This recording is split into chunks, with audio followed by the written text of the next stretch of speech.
Hey everybody, it's early in the morning. I think it's about 9. We're live, but we had something to say because we was having this great conversation, and I felt like we should go live and let everybody know what we had to say. So I was watching a video. My phone is going up. I apologize. I was watching a video of Charles Barkley saying that Breonna Taylor's boyfriend was shooting at the cop, and he didn't feel like Mob Arbery and George Floyd was, he felt like the Breonna life to me, just me, that it wasn't as important as Mob Arbery and George Floyd. And so the conversation that me and Erica was having is, and she was saying to have a no knock warrant is to get the element of surprise when you come into serve a warrant. But the thing is, I just feel like, hey, God is love. I just feel like, at the end of the day, Brianna's life still means something. And for him to say that, I have a problem with that because I didn't really watch Charles Barkley's thing. yes, So I can't really comment on. I'm listening to you yes, about. what he had to say. Yeah. Okay, but I had a problem with what he said. I feel like when he said that, it disvalues who she was. Just to me, anybody else, just me. I feel like when he said that, it disvalued who she was because to me, um, she still lost her life. They still went in there with guns blazing. Yes, her boyfriend did shoot at the police officers, but I feel like if somebody is shooting in your house and I have a boyfriend, he's gonna try to protect the family. And I feel like he was trying to protect. He didn't know who was shooting in the house anyway. And I feel like the cops didn't do their job either. So I just feel like her life means something too. And now only one cop's been charged. Is that fair? And only one cop got charged. Only one cop got charged, and his charge is not even, I don't even know if that's going to stick.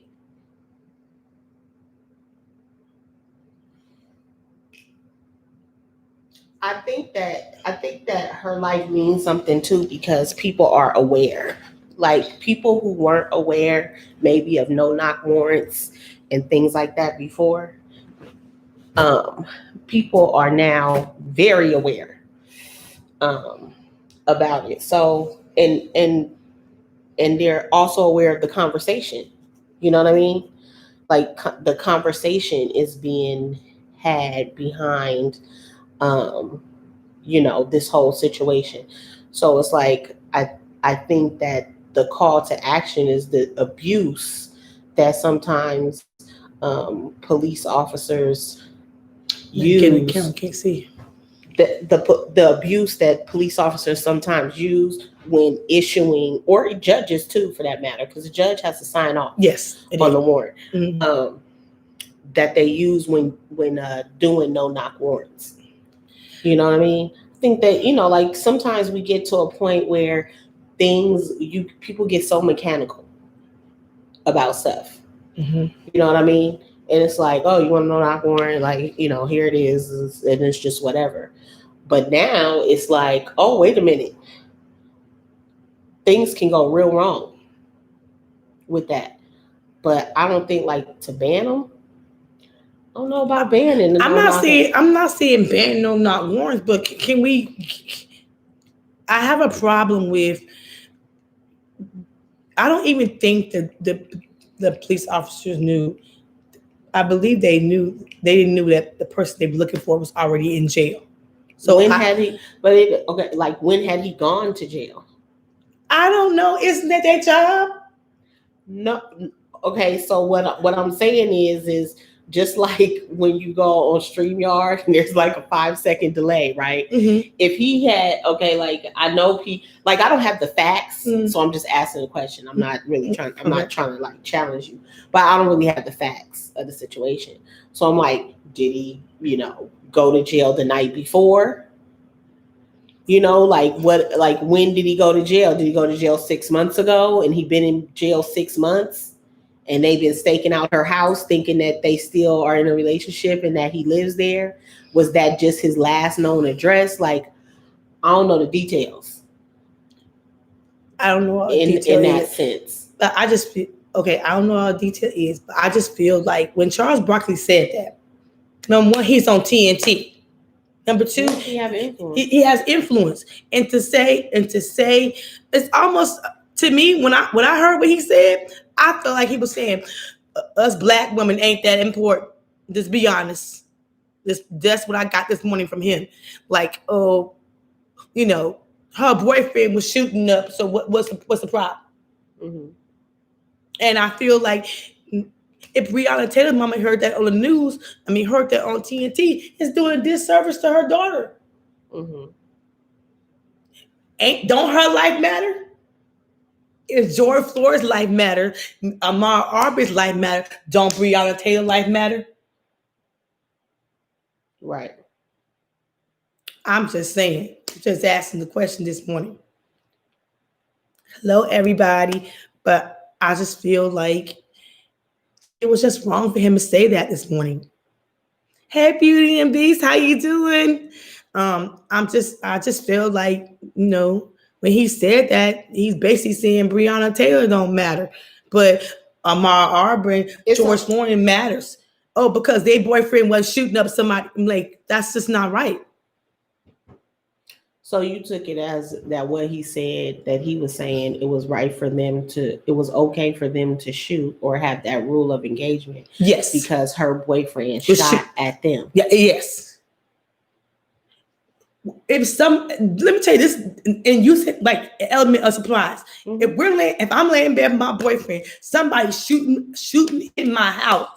I think of myself. My man is going to protect and provide for the family. I'm like, in my house right now, I have a weapon right next to my bed. So I'm just saying is if an element of surprise, somebody's shooting up your house, the person who you with, a man you with, he's going to protect the family. And that's automatically a thinking, I'm going to shoot back. Because you don't know who was in the house shooting. You don't know who was shooting at the house. Mm-hmm. So when Charles Barkley should never said that. He could have said it in a different, I don't know. He should have never said what he said.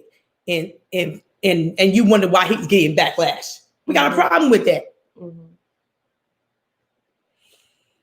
I think that what maybe he was trying to say is there's a difference between nothing that they did was necessarily illegal. True. Okay. Or not right. When you're talking about George Floyd, in a way, what they did was illegal. It was misuse of police tactics. It was beyond negligent. Yes. Okay. These people was just sloppy and messy as fuck. And they just everybody was waiting. It was almost like when you're on the job and you know what your job should be, but you do the bare minimum, mm-hmm. and you're waiting for somebody else to do the job that we all should be doing. Mm-hmm. You know what I mean? Mm-hmm. To me, her passing, and I hate that it takes somebody's life in order to trigger to people that how serious things are. Mm-hmm. But to me, it says that it's like, as a police officer, you're human. You're going to make mistakes, but you can't afford to make sloppy mistakes. You know what I'm saying? Like, sloppy mistakes cost people lives. Yes. You know what I mean? This is not a job where you can, not be mindful. This is not a job where you can, because it's not like somebody is just going to get a overdraft balance on their bank account or mm-hmm. something like that. This is something where a person's life is going to be lost. by your possible negligence and sloppiness. Mhm. And what's even more sad about the system, right, is that several people could have interceded Yes. in the process before they even got to the house to be procuring a no-knock warrant that night. You know what I'm saying? Several people could have said something or stood up or voiced, issue, and nobody did. But I would say too that as a society, how many times do we see things happening and nobody says anything? Okay. How many times you've been on a job and you see somebody not doing their job, or you see somebody doing the job wrong and you don't say nothing? It may not cause a loss of life, but there's a mentality. You know what I mean? Like there's this mentality that, hey, Candy Levy, it's not my problem. Yes. It's not my problem.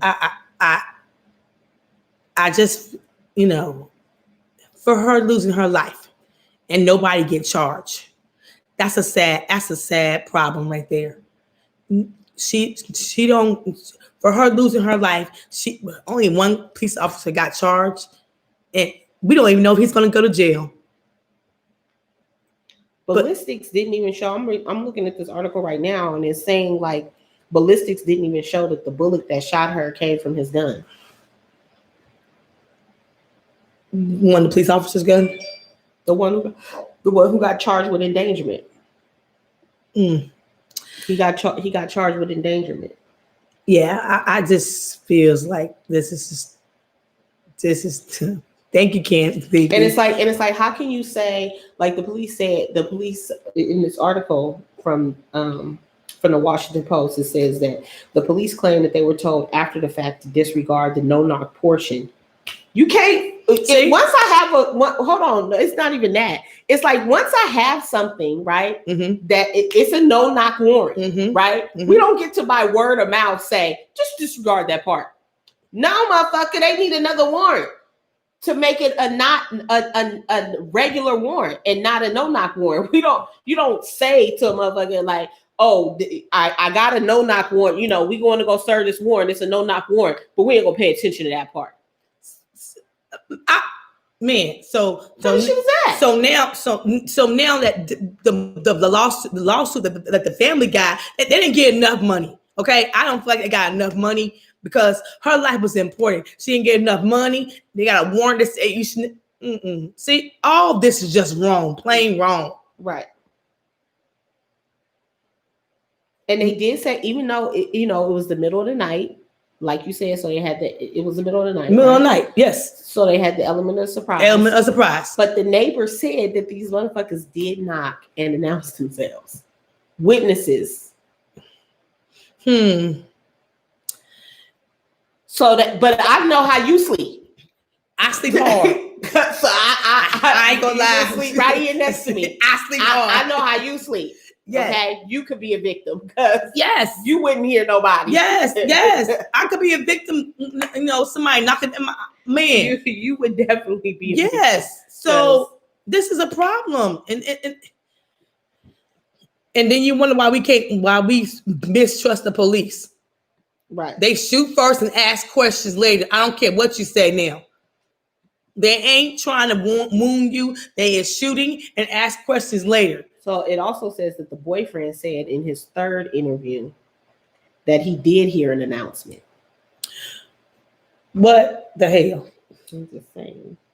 I'm reading what they said, girl. I could do it. I'm just looking at what they said. I said Cameron was said the witness. Yes, the whole situation is crazy. Said he did not hear the police announce themselves, and he repeated that assertion in the second interview. It was only after his third interview that he finally said he heard an announcement. That's critical. Then why was he shooting then? Okay, maybe Walker. Even Kenneth Walker has admitted that the police pounded on the door for 30 to 45 seconds. Therefore, by definition, this was not a no-knock raid. Well, that tells me That tells me something different then. If the police say they announced themselves and one neighbor heard it, then they probably did. So what if the other neighbors didn't hear it? They were probably asleep. Okay, I sleep hard. I sleep really hard. So I don't think if I would have heard somebody knocking at my doggone door and I sleep hard, I would have known that. So I still got a problem. Why did you start that warning in the daytime? Why did you start that warning in the daytime? Why?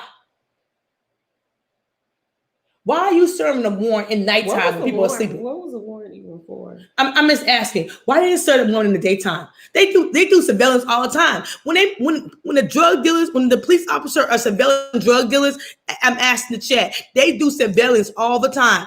Why didn't you serve that warrant in the daytime?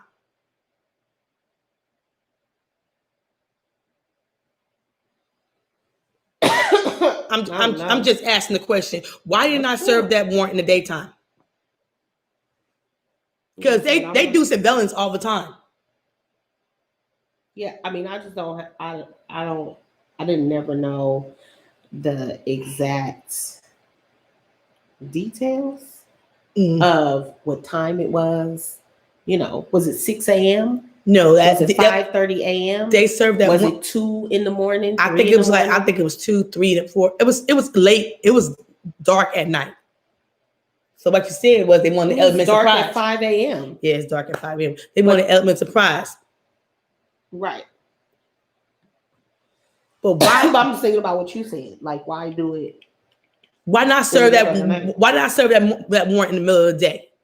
You cannot tell me they've been circling the neighborhood. They ain't been watching who going in and out that house. They do that stuff all the time.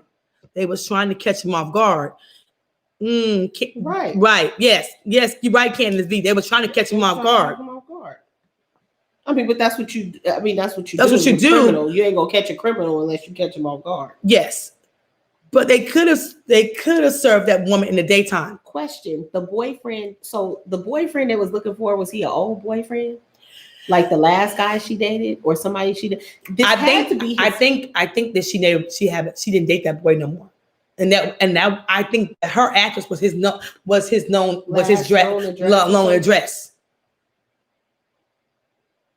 She said, "I agree with Andrea. Black people stop making excuses for the cops. When they're, I feel you.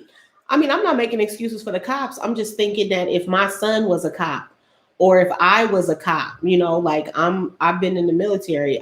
If I was a cop, okay."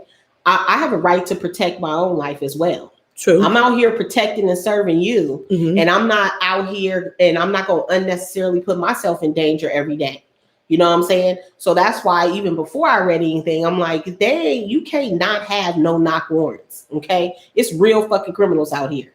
Okay, terrorizing people. Okay, I'm gonna need to no knock every once in a while. Okay, to get a fool.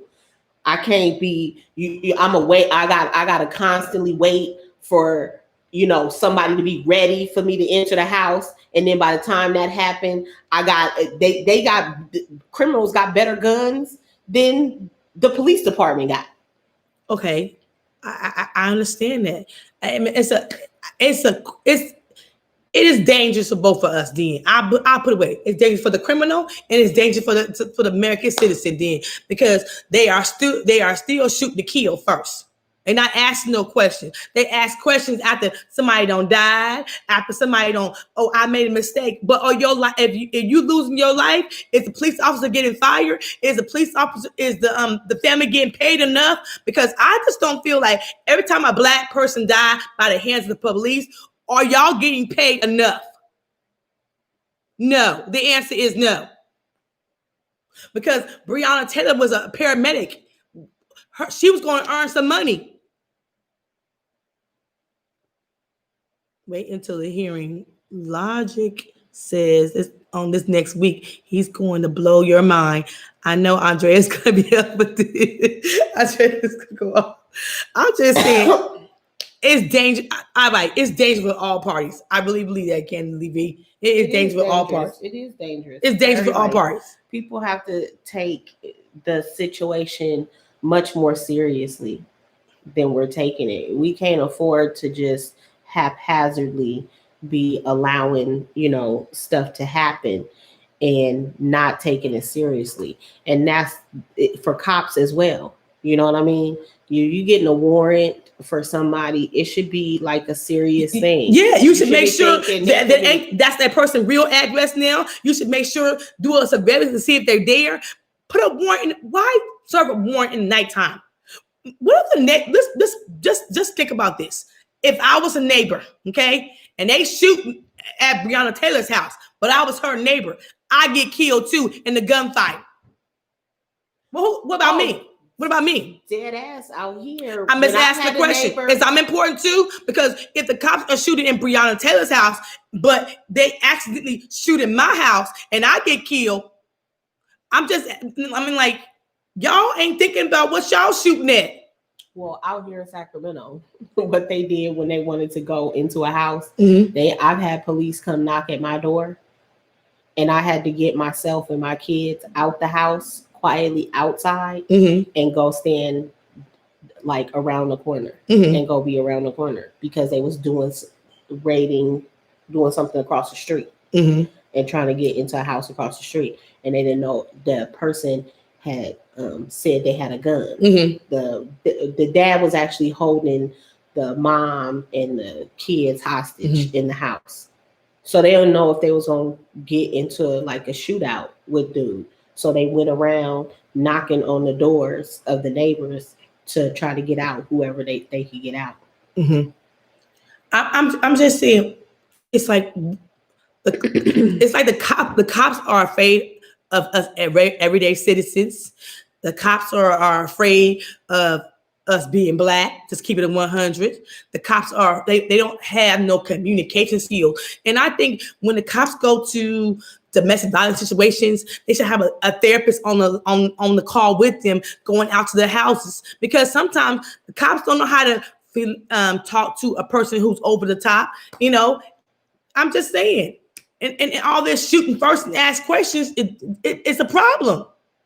And then you wonder why we don't like them. We wonder why we got mistrust with you, because you shoot first, you ask questions later, and then the family sues you, and we don't even get enough money for our life. Because I don't care how much money Breonna Taylor mama got, it ain't enough. She ain't here. Period. Candy says some of these look out for us.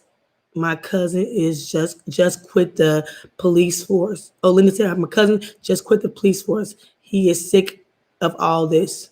Oh my God.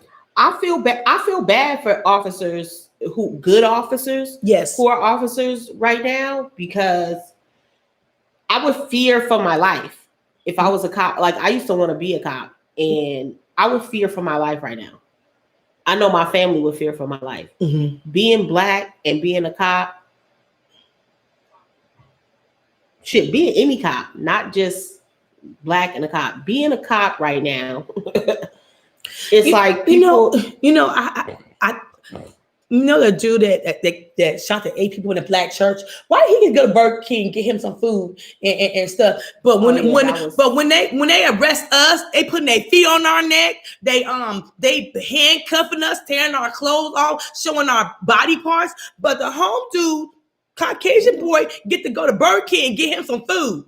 Now, where do they do that at? Because they don't do that for us. Well, why? Look who he was arrested by. His own people. We the only ones that constantly feel like we got something to prove. We do that even on a job, right? Do we not do that on a job? We put more pressure on. If you're a supervisor on a job, let me tell you how hard it is to be a supervisor on a job and not be harder on your black counterparts than you are on the white ones. I personally think I think if you're a black supervisor, you're gonna be hard on the black people that you work under you, because you're gonna start talking to them a little crazy. You're gonna demand a little more. Hey, I'm Donna. You're gonna demand a little more. You gonna expect us to be better than the white counterparts. Period. Right. You're right. You're right. Because that's the mentality that we've always grown up with, right? Since being slaves, right? Yes. That we're constantly playing catch up. So We got to be better, smarter, faster.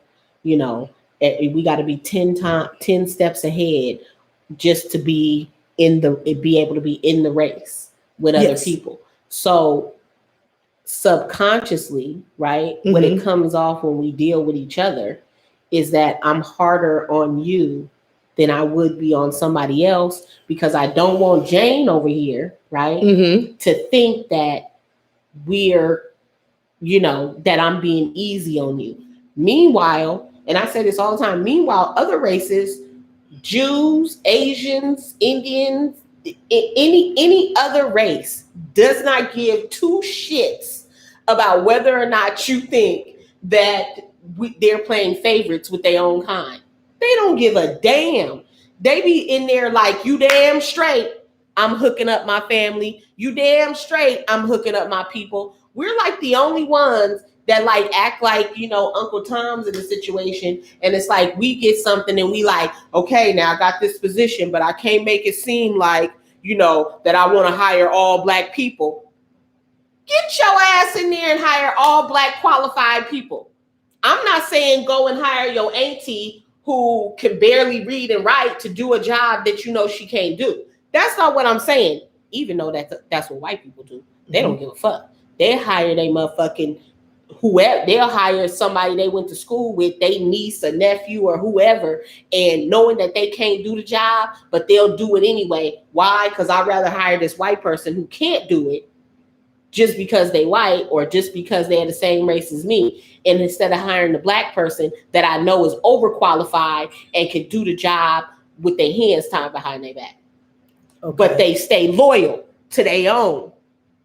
That's what they have on us. Are you saying we don't remain loyal to people? You saying the Black community don't? We fucking ain't loyal. You said we ain't loyal to each other. Hell to the no. How many times you sat in an interview with somebody Black interviewing you, and there's other white people out there, and you don't get the job?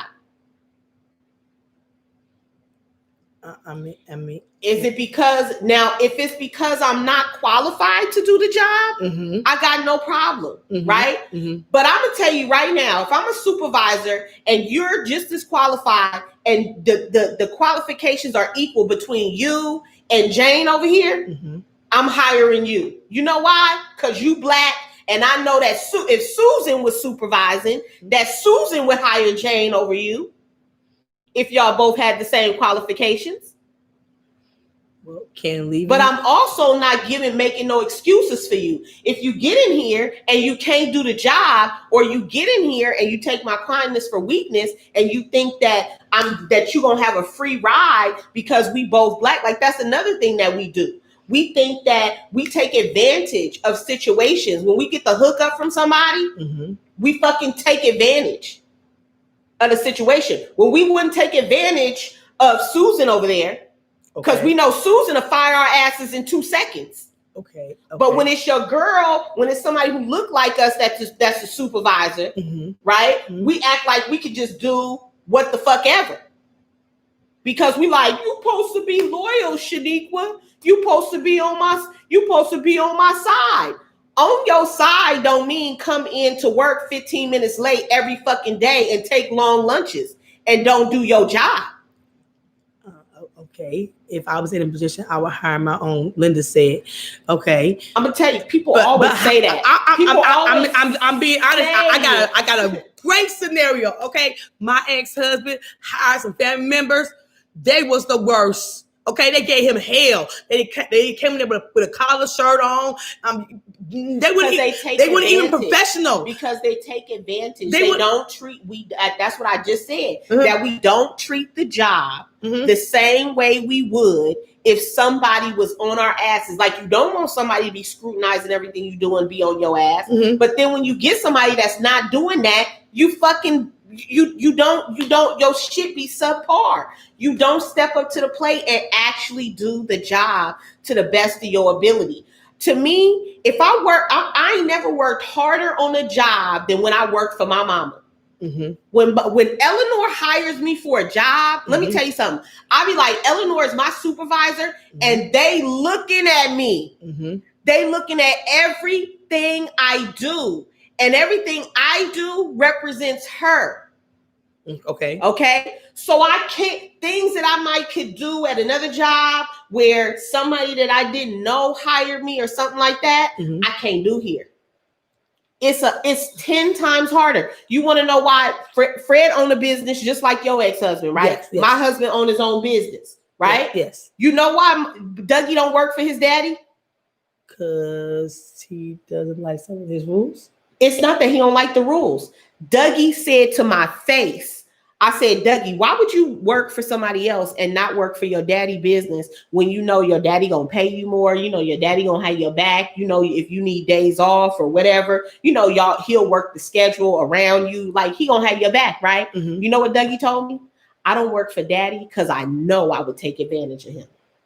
I know I wouldn't be like, I need to work for somebody else first. Like that's that's mad self-aware. Like just like I said about Dre, son coming to him and and talking. I was like, you know, when kids are self-aware, when they know their own weaknesses, and a lot of times that's what people don't like to do. They don't like to say, this is my weakness. I know I'm gonna take advantage. I know I'm gonna be up in this bitch like with my feet kicked up, thinking I get long lunches, thinking I get to do whatever, thinking I don't gotta call in like I do on a regular job. I could just not show up. Yes. You know what I'm saying? Like if you have to really know yourself to know that, you know what, I need to have somebody or be in a space where if I can't hold myself accountable, somebody else is going to hold me accountable. Okay. I agree with that. I definitely agree with that. But I have had Black supervisors.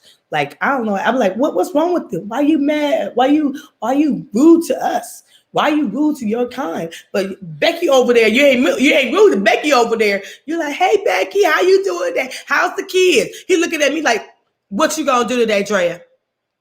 Like, I'm just saying, you rude. I think that's the reason because of that is because if Becky go complain to that supervisor, I'm already lucky to be maybe in the job that I'm in. So in order to help somebody like you to get the job, I don't want to jeopardize my job because then now I'm no longer here to supervise or help anybody, right? But here's the reality of being a supervisor. And I said this when we worked together. Yes. Right? What did I say? I said, I'd never supervise your ass because your ass would be fucking fired. Yes. Because I know you would take advantage of me. Yes. You know what I'm saying? Love you to death. Yes. Not saying you're a bad person or whatever. You like my best friend. Yeah. But I would never have you work for me. Yes. You know what I'm saying? Because the same mentality that I would have working for my mother, you wouldn't have working for me. True. You would think, Erica, my friend, it's okay if I'm 15 minutes late. No, it's fucking not. Yeah. Okay. Everybody knows you're my friend and they're already waiting for you to fucking do shit like that. So now I look bad and it's not just you being 15 minutes late. Now I look like I'm not doing my job. Okay. And that's what sometimes we're not thinking about when we just think about ourselves and our own motives in doing stuff like that. Okay.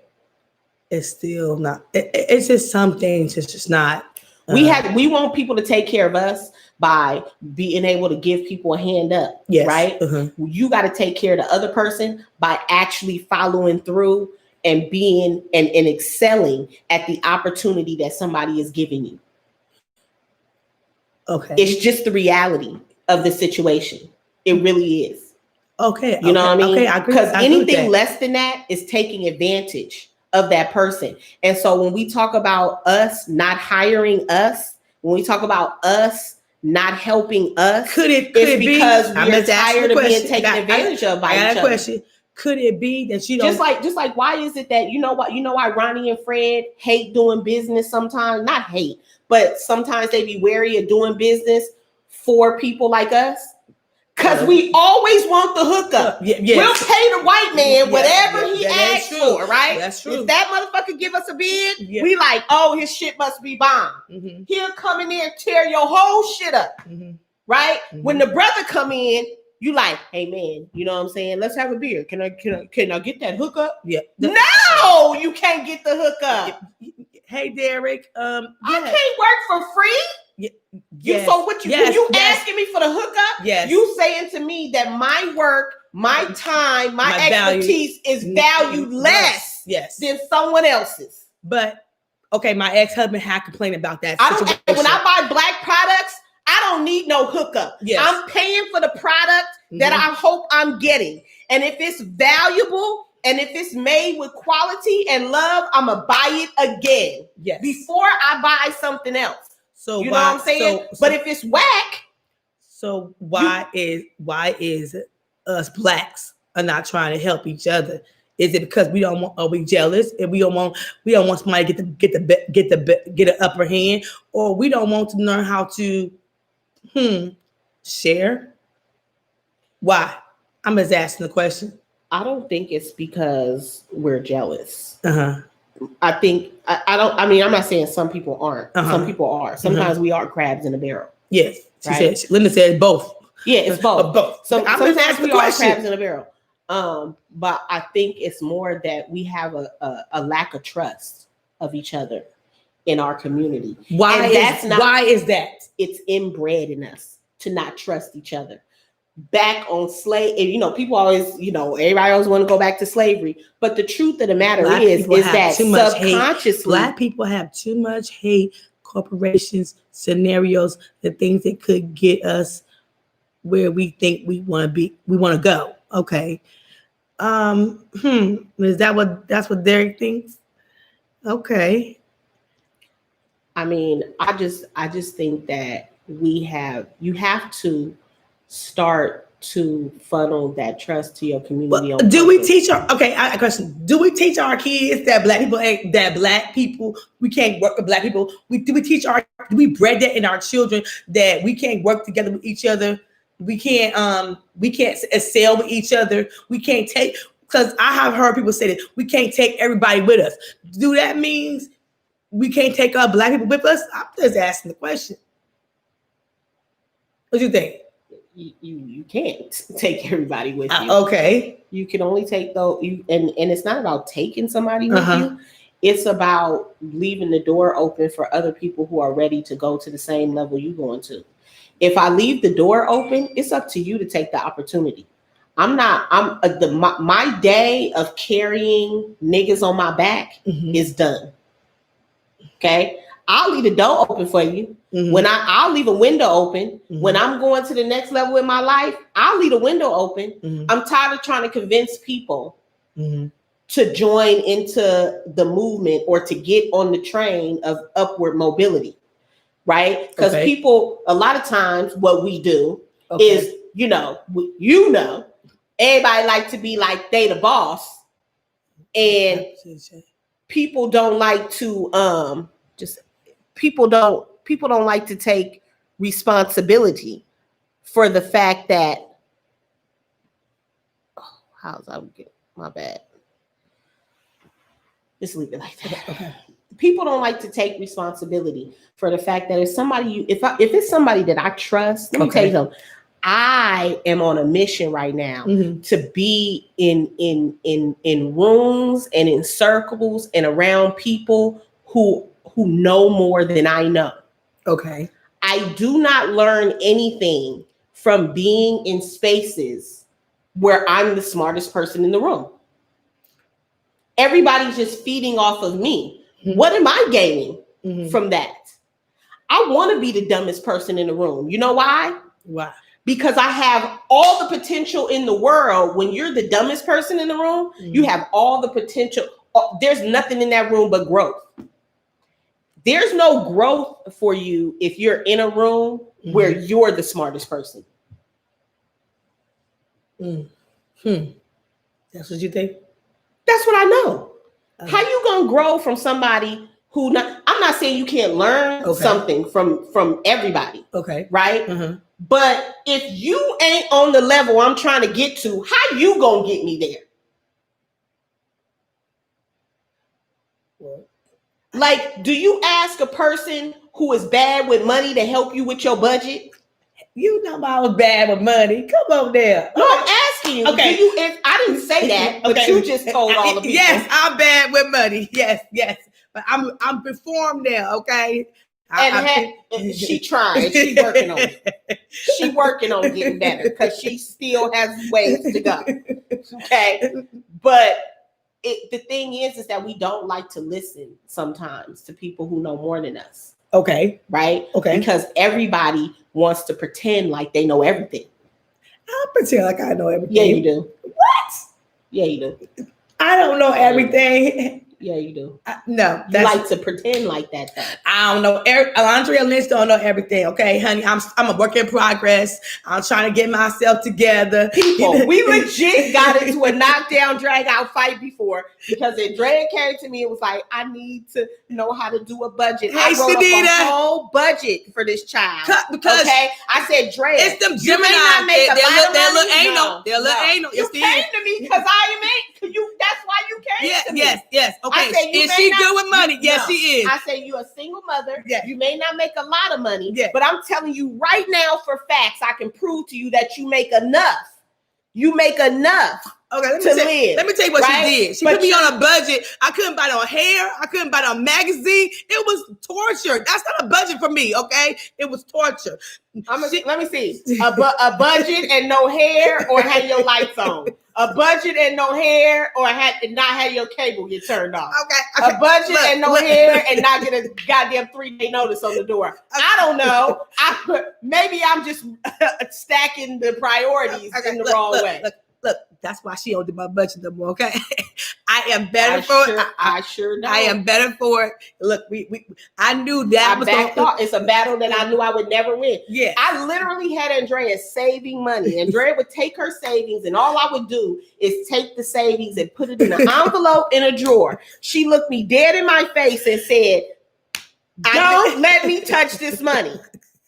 Don't let me spend this money." Did you not say that? Yes, I did. Do not give me this money under any circumstance. I did say that. Drea decided she wanted to buy something and ready to cuss my ass out. That was a dumb mistake. That was a dumb mistake to give her my money and tell her to hold it. And I'm like, it wasn't a dumb mistake. It wasn't a dumb mistake. The dumb mistake was deciding you wanted to use the money for something that wasn't an emergency.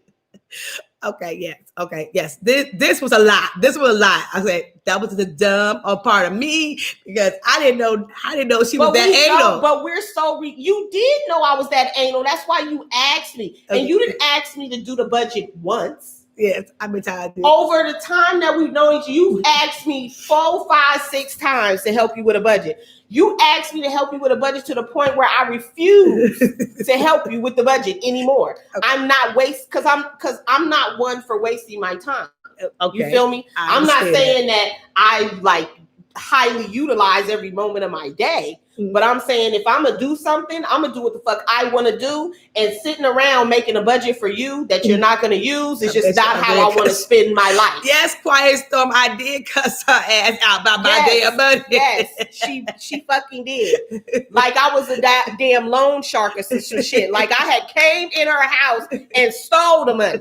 That's how she was. And I'm looking like, friend, you told me not to let. I don't care what I told you. I'm asking you for my money, and I just think it's disrespectful that you don't want to give me. I mean, what's going on?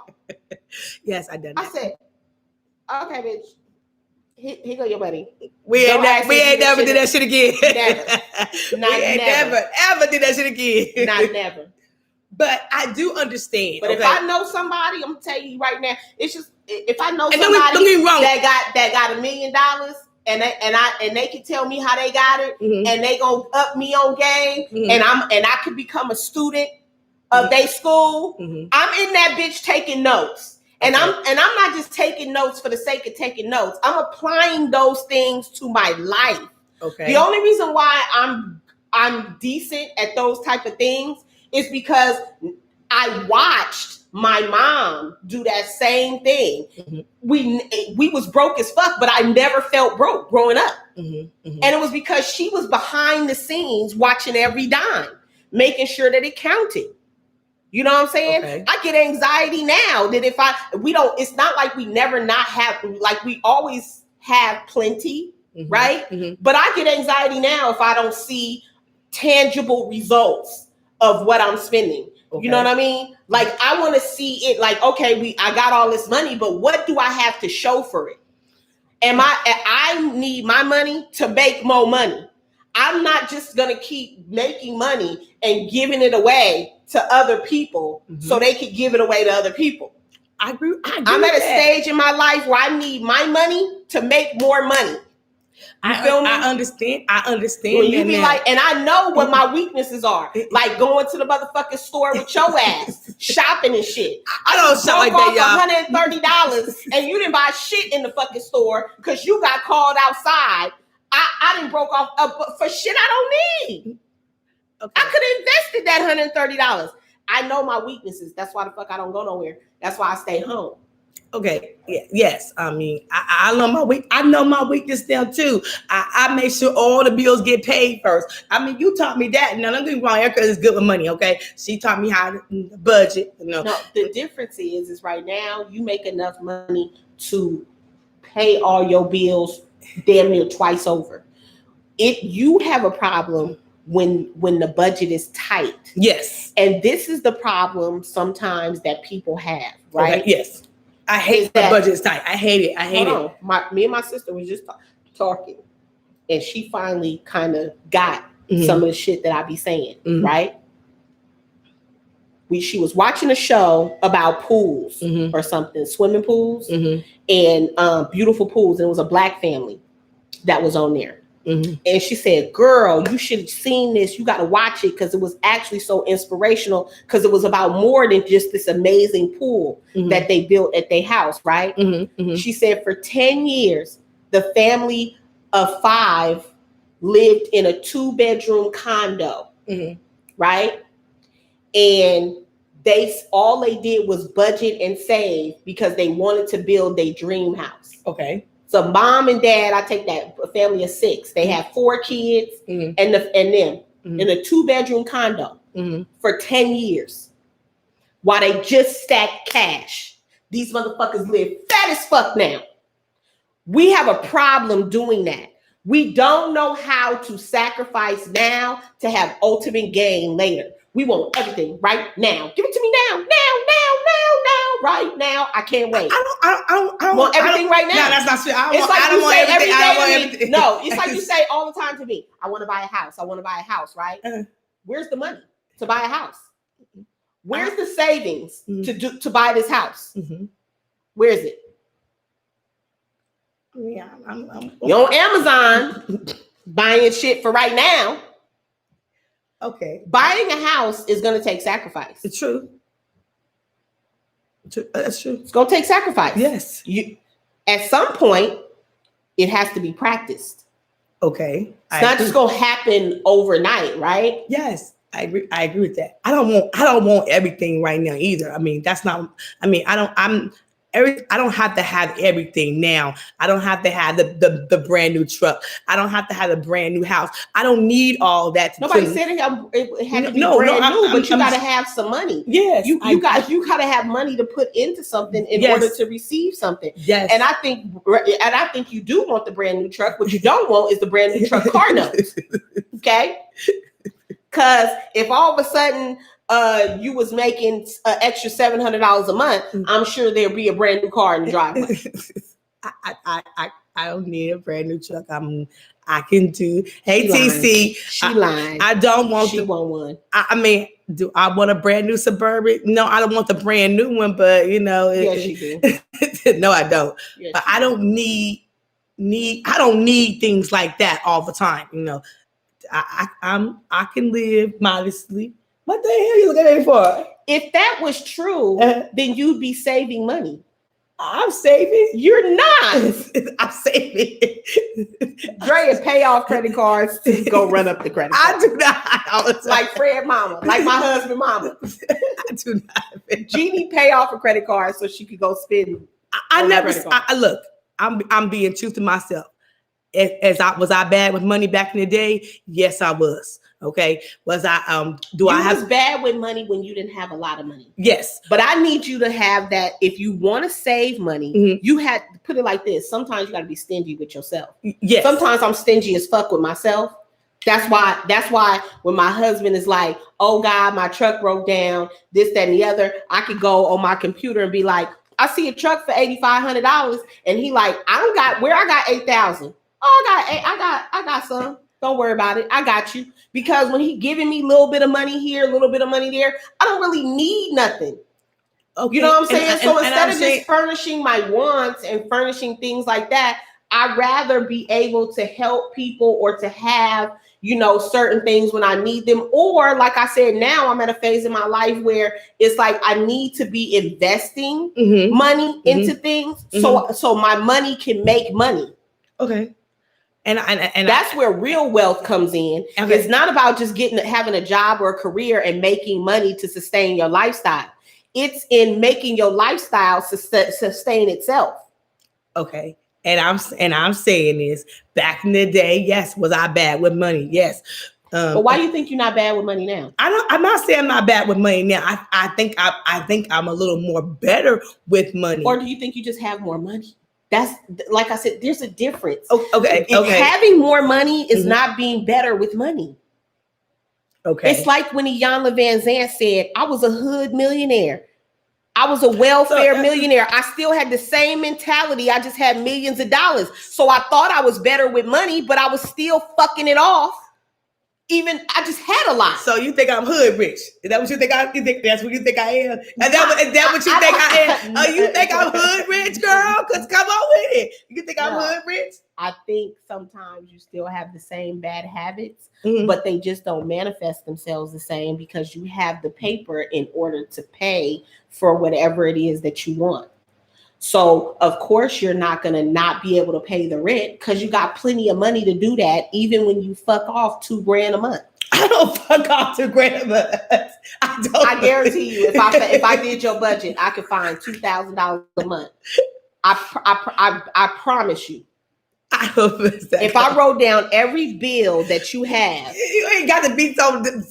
Look. Because here. The thing is, you know why people don't want to budget? Why? Because they don't want to know where their money's going. I told you that when I used to do your budget. I said the reason why people don't write down what they spend and what their budget is because to know that is to know how frivolous you are. Like to know that is like, oh God, I'm so aware now. And I be fucking wasting the fuck out of shit. Like, I'm gonna tell you, when I do my budget, I be like, ain't nothing to me more depressing than when I got when I got $2,000 in my hand and I don't know where. I'm like, where the fuck did my money go?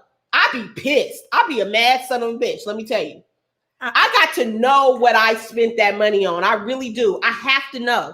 Because if I don't know, I feel like I just wasted it. Like I might as well have just went and gave it to a homeless person. I might as well have just donated it to somebody. Too much on sister. Let me tell you, rich people rich for a reason. Because rich people, you know what they do? You know what they do when they have dinner parties? What? They talk about money. You know what rich people do when they hanging out? They talk about money. They talk about how to invest in their regular conversations. I don't think I spend $2,000 a month. You know, my budget is. I'm not spending $2,000 a month. I think I'm doing some wastefulness. Yes, I am. Is I can be better with money? Yes, I am. Is I'm more self-aware of what. Now I'm out writing everything down when I spend when I go to McDonald's. So you don't have a mortgage? No. You no longer have a car note? No, I have a car note. Are you still paying on your car? Yeah, I just got that car. It's a 3-year loan on that car. You didn't just get the car? Yes, I did. Remember? Yes. So it's been a year now. 12 times. No, I ain't wrecked that car. I ain't wrecked that car. That's the same car that had the dead battery and that was I still got a note on that. It's a note on that baby, okay? It's 2 years. I think it's like a year and a half left. Okay, no, it's a note on that baby. I could have sworn. It's a car note on that baby. On that shit? Yes. She could have paid that shit off by now. It's a car note on it.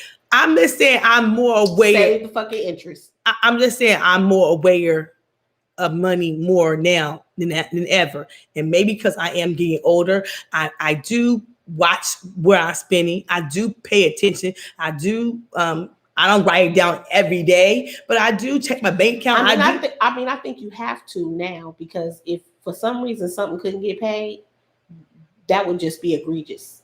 Yes. You make plenty fucking money. Yeah. But like in a I believe plenty. Quiet Storm said, I believe Andrea's in denial. I'm not in denial about money. For real, I'm not in denial a little bit. I'm not in denial. No, I know it money makes the world go round. I'm not in denial. Yeah, about fuck money make the world go round. Money can get you the things you really want. Like people like to say, I want this, but they don't want to do what it takes to get that. And if you say you want a house, yes. I'm saying you could have a house in the next year or two, but you don't want to do what it takes to get that. Okay. That's gonna require some discipline. Yes, and you don't have that shit at all. Okay, I'm working on that. But in order to work on it, you have to identify it as a problem. You have to say, just like how I said, I know when I fucking go to the store, I know I'm gonna see 50 million things, and I ain't gonna buy shit full price because that's another thing I can't do. But I'm gonna fucking buy a full price worth of closet worth of clearance shit. It's my problem. I'm still gonna buy $150 worth of clearance shit that I don't need. You know what I'm saying? So I know that's my problem. So that's why when you be like, hey, Erica, want to go here? Half the time I'll be like, nope. Because I know myself. I'm not just going to walk in that motherfucker and look around. I know I'm not. And I know I'm not. And I'm saying is I'm a little undisciplined when it comes to that. Yes, I am. Well, so that's the first step. Welcome to the first step in your 12-step program. Admitting that you have a problem. But at the same time, that's why I start working on my credit first. You know, trying to clean that stuff up and trying to get that stuff right too. So I'm a little. It's about generational wealth. Sadly, hood folks, holla YOLO. It is madness, Derek.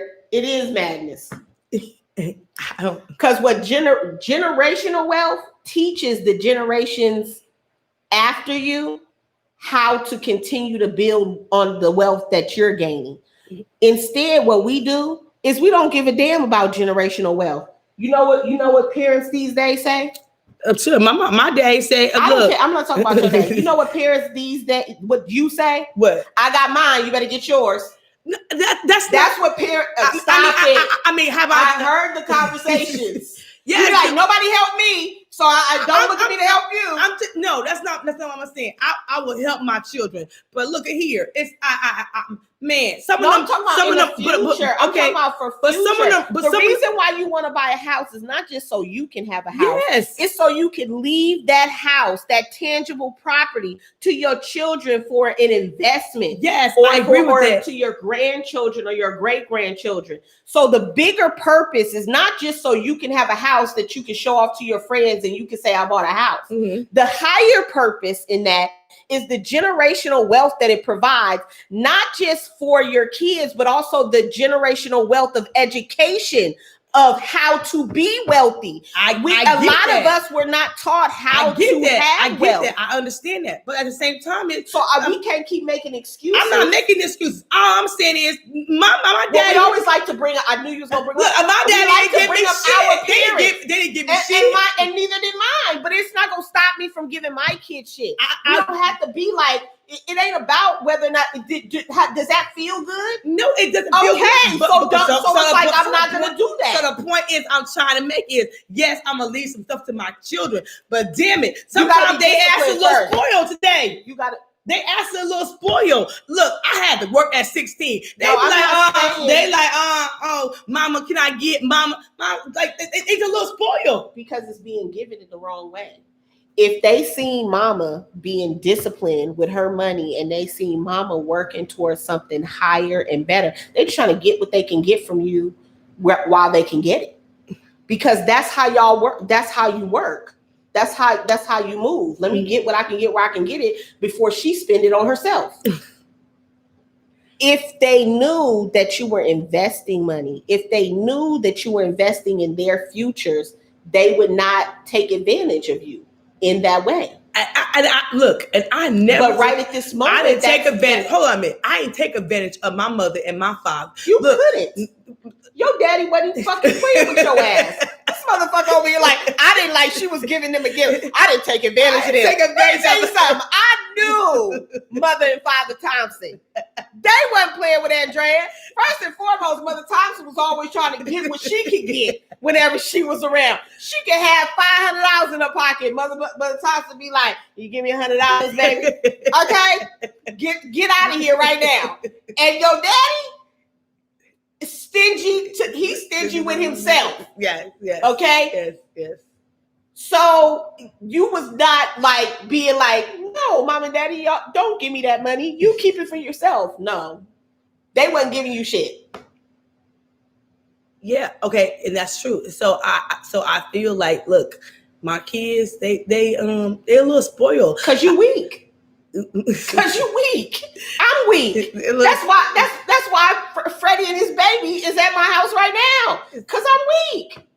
But the thing is, my mom didn't give me shit either. She was strong. This your baby. You gonna have to figure your shit out. But the thing is, I feel like as when I was growing up and 7 kids in the house, I had to work my ass off. I was helping my sisters and brothers buy them clothes and shit. My kids be like, they just get shit now.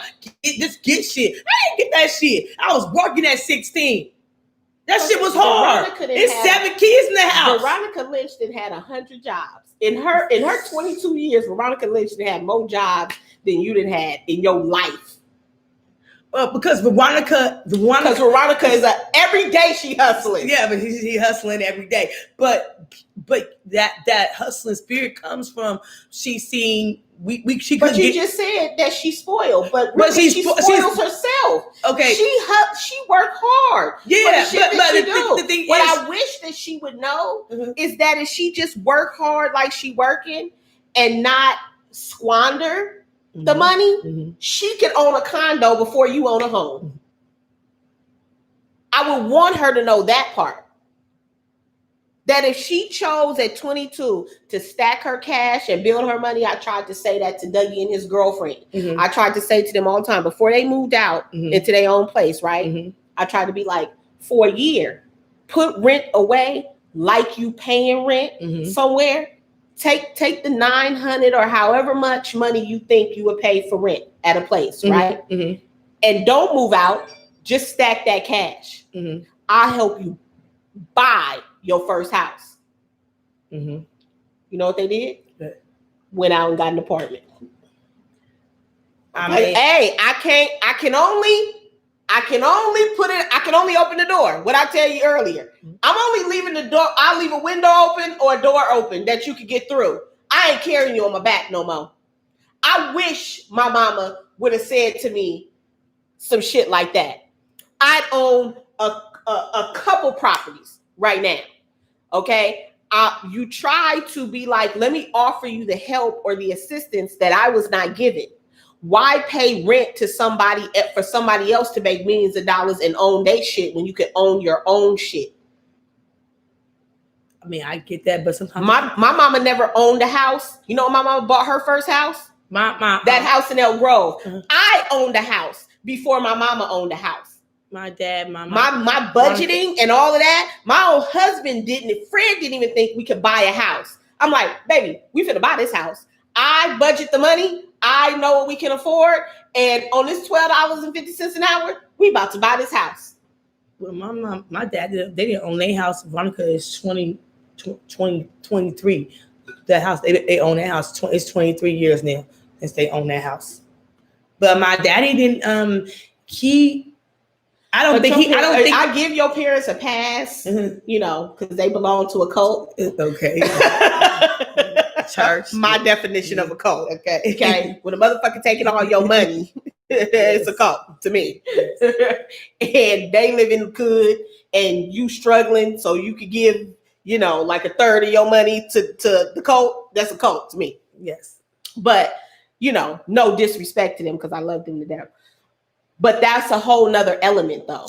Yeah, you know what I'm saying? They could have had certain things. Yeah, you know what I mean. But they always was of the mentality of putting the church first, even before family. So, you know, that's a whole nother element. That's a whole nother element. A situation. You know how much money in CDs or this, that, and the third your parents could have stacked for the well-being of their children. You know how many hundreds of thousands of dollars your daddy probably even gave to these people? Yeah. And then when your mother was in the hospital, they was barely there. Yeah. I mean, it annoys the hell out of my nerves.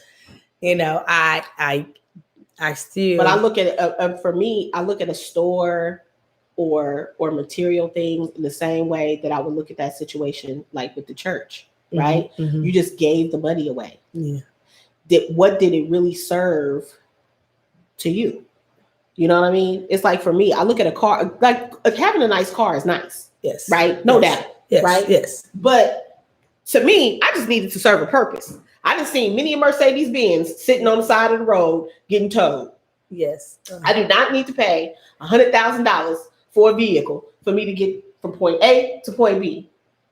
I need it to be nice. Yeah. I need it to be reliable. And I definitely need the motherfucker to be clean. That's it. Yeah. Yeah. You know why I said that. Yes. Yes. I mean, the church it was a lot. My mother and my father, that was their their burden, not mine. I left the church when I was 22. You know. But don't the burdens of parents affect the children though? Did it affect the kids? I think the church did affect all of us. We all are fighting for the right to be heard. We're all fighting for the right to live our own life. And I think the church had a profound effect on all of us. To see our parents say it one way and to see us say it in a different way, and we don't like the way this is going down. And yeah, I'm good with the church. I'm good. It ain't the same. I think that the core values of a church, it ain't the same now like it used to be. That's it. Erica. I think the core values of the church. Hi, Mr. Debonair. I think that I do not understand. I don't understand why they be like money is the root of all evil, but they want all your money. Why you want all the evil? I think the church taught us core values, but some of the core values was a little screwed up. That's what they was, a little screwed up. And maybe it's a little screwed up. But some of the ways that they, like the family and into the togetherness, I guess I would say that the togetherness. I don't know. It was just a different story. No. But I do think the church can hurt people, hurt the Black community, hurt the Black women. You know, I do think I ain't even know my damn cookies. I just think some of the times in the church can hurt us and detrimental to us. Yeah. You know, because, you know, it's a lot of things going on in the church that, you know, it's a lot of strife. It's a lot of strife and envy. It's a lot of strife and envy, and it's a lot of things that are happening that are contradictory. Yes. To what the teachings really are supposed to be. Because I remember my mom and my dad was like, "Oh, save yourself when you get married." All that bunch of bullshit. I mean, you know, be a virgin, and, you know, all that shit. Okay, and I did what they said. I did. I was like, I stayed. I did what my mom and daddy said. She save yourself until you get married and all that. And then, yes, you did. Honey. 28, I'm getting divorced with 2 kids. Well, okay, so was it all worth it? Right. I mean, I'm just saying. Right. You won't be saving yourself again. No, shit, no, I'm not. And I don't tell that shit to my daughter either. I don't tell that shit to my son either. I don't say, "Oh, save yourself till you get married." No, no, we ain't doing that. Nope. Ain't nobody saving themselves. No, and I'm not telling them to go out there and sleep every time they get hairy either. But what I am saying is, you gotta experience some life. You gotta experience some heartache and pain a little bit to find Mr. Right. I agree with that. So I mean, and my mom to the day she died, the first thing she was saying, "Your daddy is my husband. That's the head of my household." I was like, ugh. And I love my dad. I love my dad. My dad is the man and the protector and the provider. But some of his ways I cannot stand. Some of his ways when it comes to money, the dictatorship that he had. Ooh, I used to tell my mama all the time, you can divorce his ass and take his money. In California, you get half. I told her that shit all the time. Shoot, I used to tell that shit all the time. You can divorce him and take his money, mama. And that's what I tell her all the time. You can be about this thing. Yeah. So, but she would always say, my daddy is the head of her household. She loved my daddy, all that bunch of nonsense. I knew she loved my dad. You want some green juice? No, I don't want no damn green juice. That's nasty. That shit. You don't want no green juice? No, I don't want no green juice. It's nasty. I can pour you a little sip. No, it's nasty. No. It's got some. No, it's nasty. It's got cucumber, celery, grapefruit, collard greens. Today is our last day here, you guys. We're about to be back home from vacation. We're about to go to the spa. We're going to go to the spa. I don't had a wonderful time here. My friend Erica's a little disappointed in me because she said I slept most of the time. No, it's a lie. She didn't sleep most of the time. I slept my ass off. She just wasn't present. Yes, but I got up this morning and the lights was off. I was like, where the hell is my damn phone at? I'm in the dark looking for my phone. I said, where the hell is my phone? I was like, I need that motherfucker. That motherfucker's under the pillow, laying down. We gonna get some sleep tonight since you so tired. I was like, where's my damn phone at? I can't find it. I was like, come on. So I was in here in the dark looking for my phone. I was like, where the hell is my phone at? And so I looked under the pillow. I was like, oh, that's my damn phone. I was having an anxiety because I couldn't find my phone. But it is what it is. Yes, her friend had disabled that for a moment. Erica. We gonna see if she can make it through the spa session. I can make it through the spa session without going live. Not going live. Just don't have your headphones in, listening to some other. Just relax. You can't relax for an hour and a half. Yes, I can relax for an hour. We'll see. I can relax for an hour. See if she hear that in the robe. I can relax for an hour. I can. I can't. You see, she trying to figure out whether I don't know if she's trying to convince me or her. She's like, I can. I can't relax for an hour. I can. We gonna see. We gonna see if you can. What dare say? I slept late today. He said I'm on a little vacation too.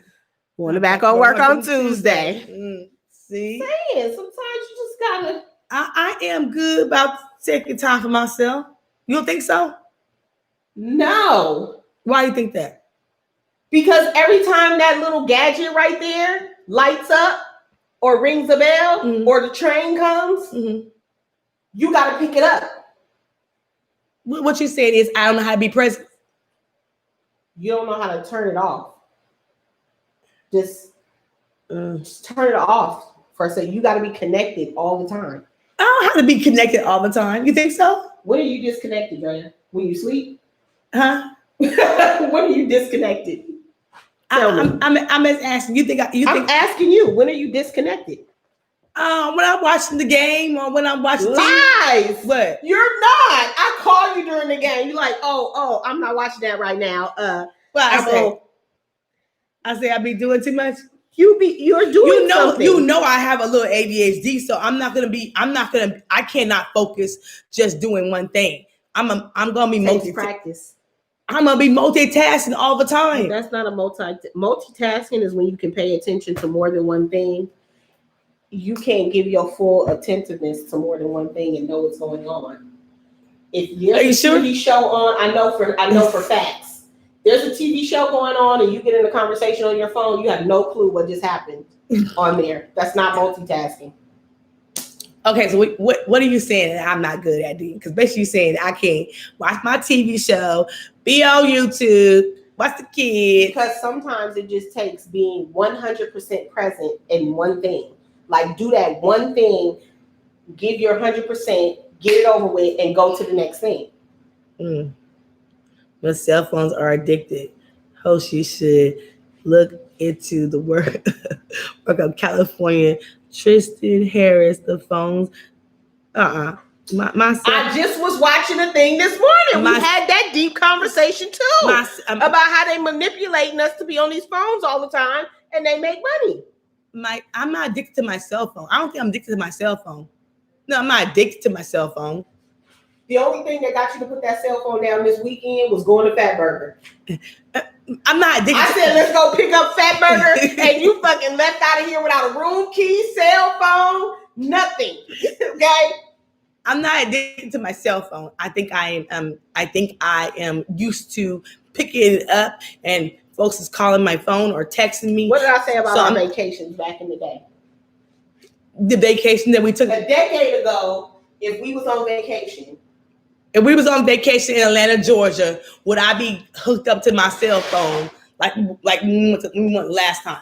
Hell no. You would now. You would now. There's no way you would come hang out with me in the room and not be on your cell phone. There's no way we would be at the tailgate party and you wouldn't have your cell phone in your hand. Not now. Back then, yeah. But not now. I don't think I'm addicted. What you think you are? I think that it's always what's the word? It's in my hand a lot. It's in my hand a lot. It's in my hand. So that's the big thing. So put it down.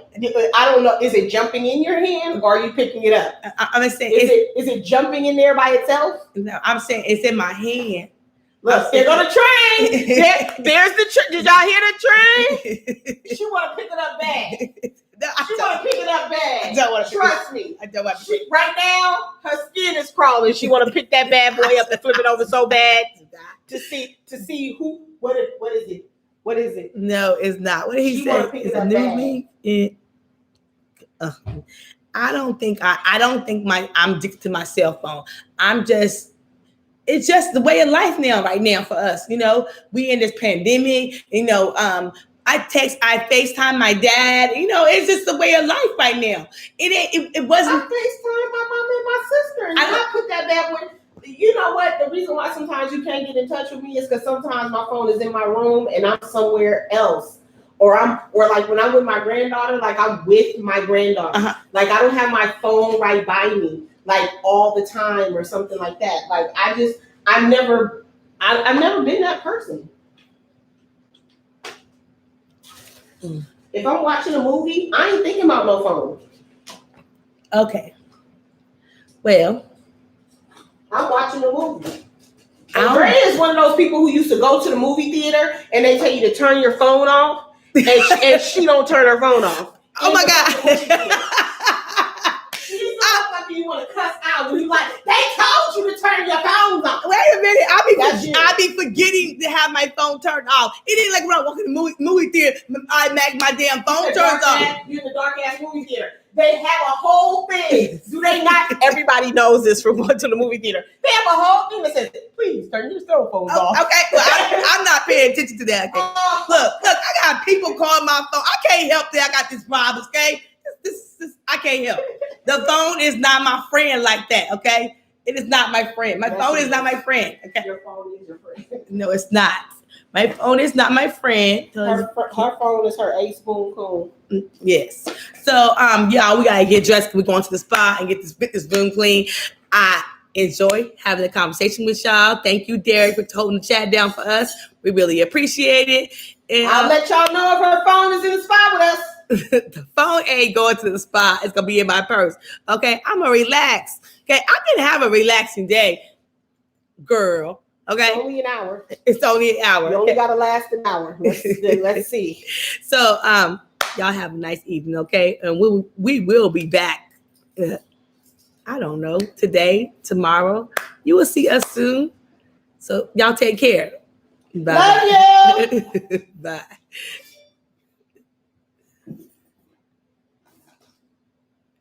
Yes, industry.